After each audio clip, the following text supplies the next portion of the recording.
ñu ko taalee kenn jàppuñu ñu dal di delloo buum ci boy bi mu yegg sa di jéem a sànni suñuy ay cocktail molotov ci cortège Pompidou ak Senghor bu ñuy yegg si avenue Faidherbe enfin avenue Gambetta la woon mooy la mi ngi tey di jàdd Faidherbe fa lañ ñu jàpp groupe bi ñu tuddee ko le groupe des incendiaires Senghor l'appelait le groupe des pétroleurs parce qu'il y avait les incendiaires et les contestataires ñoo bokkoon 100 mètres carrés Senghor disait les pétroleurs et les cancres léegi ci jamono yooyee grand coup après commissariat central bi nga xam ne benn inspecteur tubaab bi tudd Castorel mi jóge woon Algérie moo ñu defal courant bi pour wax loolu c'était la torture à l'électricité bi ñu dépôt mandat de dépôt dañoo dem 100 mètres carrés waaye ñun dañu mas a ber ci kaso yi kenn boolewuñu ak waa Grand Cour ñu koy waxee dañu jël bibliothèque bi ci kaso bi transformé ko en quartier politique dugal ñu fa alors dañ ko xawoon a defaral parce que d'emblée on reconnaissait notre statut de détenu politique man par exemple j'avais 19 ans bi ñu may jàpp j'ai fêté mes 20 ans en prison mais amoon naa samay ay xaritu Omar sama mag comme Ibrahima Paye ak yooyu xam na amoon nañu lu ëpp ñaar fukki at ak juróom presque 30 ans 28 ans waaye yàgguñu fa li tax yàgguñu fa parce que bi ñu gisee alors ñun bibliothèque bi amoon na benn bunt mi boo xam ne ñun mënoon nañu dem ak dikk droit commun yi ñoo amul woon droit ñëw fekk si ñu mais comme ñun amoon na ay droit dem ci ñoom et que dañ doon werante poursuite de la lutte derrière les barreaux te ci jamono yooyee les cassettes les radio cassettes venaient de commencer on est en 1971 ah donc ñun li ñu commencé def mooy éducation politique des détenus de droit commun parce que dañ leen di traiter comme ay mbaam comme ay rabu àll donc ñu commencé di def ay cassettes ak ay enregistrements comme par exemple kan mooy sàcc dëggantaan kii sàcc mburu pour jox jabootam ñu lekk wala kuy toje alalu réew mi rawale ko Normandie teg ko denc ko fa on a fait ça pendant même pas une semaine rek gars yi ne dañuy transférer Fort B mooy kasowu kaaw mi boobu donc moo doon kasowu kaaw mi bon ci bretelu autoroute ba alors biñ ñu bëggee délocaliser toxal ñu parce que gis nga bi ñu jàppalee bi ñu taalee sànq bi jàppuñu Senghor dafa profité daal di arrêter tous les syndicalistes d'opposition du CES, le syndicat des enseignants du Sénégal, et du SPAS, le syndicat des professeurs africains du supérieur tëj leen 10 jours après bi Pompidou di ñëw ba ñu jàpp ñu taxul ñu bàyyi leen Senghor les a gardés 6 mois en détention préventive soog leen a àtte une semaine avant nous mais bésu transfert bi Germaine est là. Bonsoir. Moi j'assurais l'intérim, je peux te laisser la place. Non, il n'y a pas de souci, allez-y. Donc le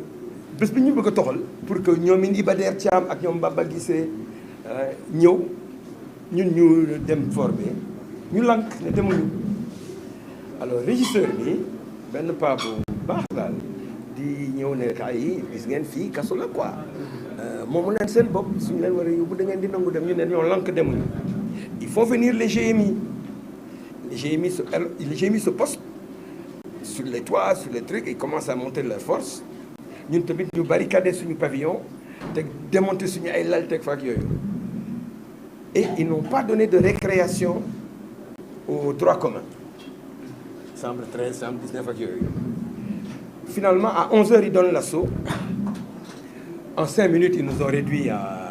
ils nous ont amené à récipicence et je me souviens même bi ñu sànnee ci car bi pour ñu yóbbu ñu y a même un flic qui est venu avec son arme là que daf ñuy fetal quoi gars yi ne ko non baal leen ëpp naa def ak yooyu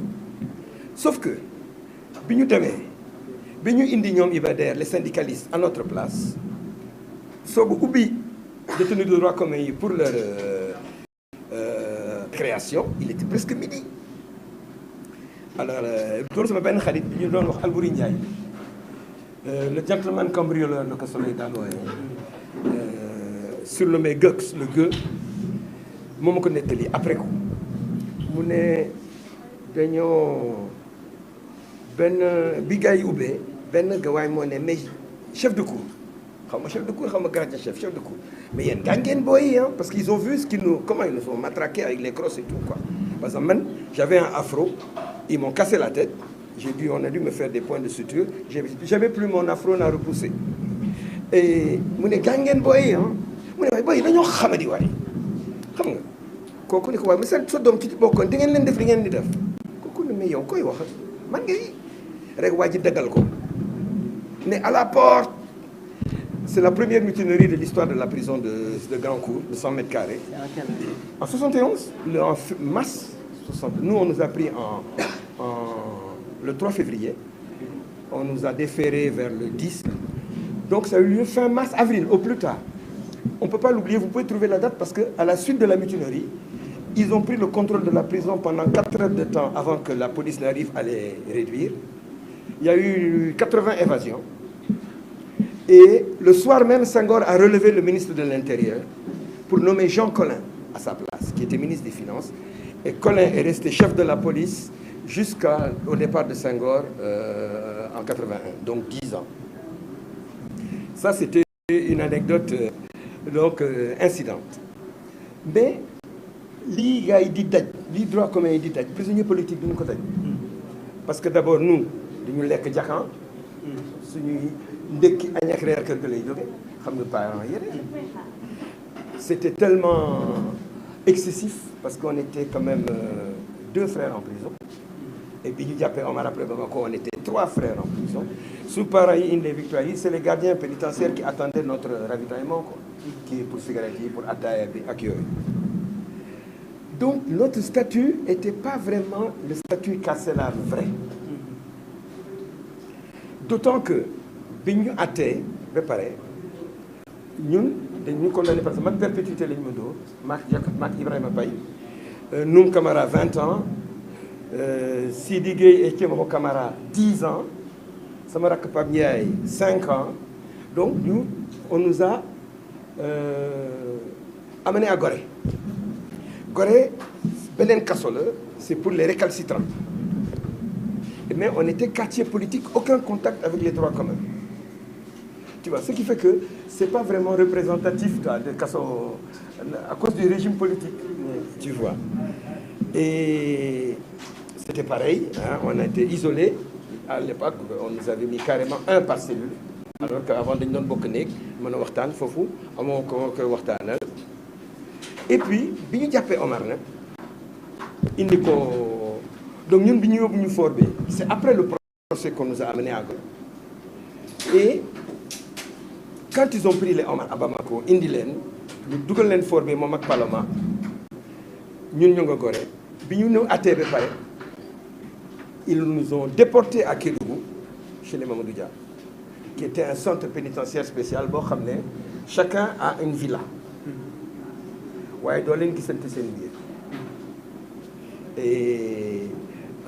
mais comme nous ne sommes pas des anciens ministres et des anciens premiers ministres, ils avaient enlevé les meubles, les frigidaires, les cuisinières, les radios et tout. On avait une villa vide, quoi. Mais tu avais donc de l'espace. Et c'est là où on a fait la vraie grève de la faim. Parce qu'après la mutinerie, on a voulu faire une grève de la faim pour protester contre les violences. Mais le groupe n'était pas homogène parce que boobu kenn atte guñu. Mais parce que bi ñu atte 6 mois après, ils ont dit qu'il y a des meneurs, le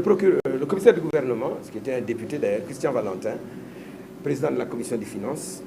il a expliqué qu'il y a des meneurs et il y a des suiveurs. Voilà, alors le juge l'a suivi dans son verdict. Les meneurs, c'est moi qui m'a le limal, les perpètes, 2 perpètes, 2 10 ans, 1 20 ans, Pambiaï 5 ans. Et le tubaab qu'ils avaient pris, parce qu'il nous avait permis de rénotyper notre tract. Donc, pour expliquer l'attentat contre le centre culturel français et le ministère des Travaux publics, ils lui ont collé 3 ans, alors que à l'hôpital de Fann où il travaillait. Mais lui, 3 mois après la condamnation, le ministre Robert Schuman a écrit, Maurice Schuman a écrit à Senghor, et on l'a libéré, il est parti en France avec son ami. Par contre, Kédougou, On a fait une grève de la faim parce qu'on était en régime de réclusion absolue. Lolo gën a metti doo gis kenn boole ci pas de radio boobu temps il n'y a pas encore la télévision, pas de livres ni de journaux. Donc c'est là où on a fait notre première grève de la faim. 17-18 jours, il y a une délégation qui arrive, envoyée du ministère de l'Intérieur, avec le directeur de l'administration pénitentiaire, le directeur de la santé, le médecin chef des prisons, le médecin de Kédougou qui était un médecin militaire et tout, ils viennent nous dire non, la grève santé c'est pas bon, là, vous allez vous rendre malade, etc. Et on dit que nous là, on veut rendre nos droits de prisonniers politiques, si on ne nous les donne pas, on n'arrête pas. Ils disent que bon, le ministre Collin qui les a envoyés a dit qu'ils vont nous donner satisfaction. Nous, on arrête la grève de la faim. Et on n'a rien eu, ni le droit de passer la journée ensemble, parce qu'on était dans des pavillons séparés. Mais on était 3 détenus incendiaires. Donc on voulait passer la journée dans le même pavillon et le soir, chacun rentre dormir dans le ciel. Pour lutter contre la réclusion. Parce que les Mamadou Dia, Ibrahima Sarr et Wal Jojo qui étaient encore là, entre-temps on avait libéré Joseph Maï, ils ont fait 11 ans de réclusion sans se voir. Même quand l'avion vient les chercher pour aller au pavillon spécial, pour raison de santé, parce qu'à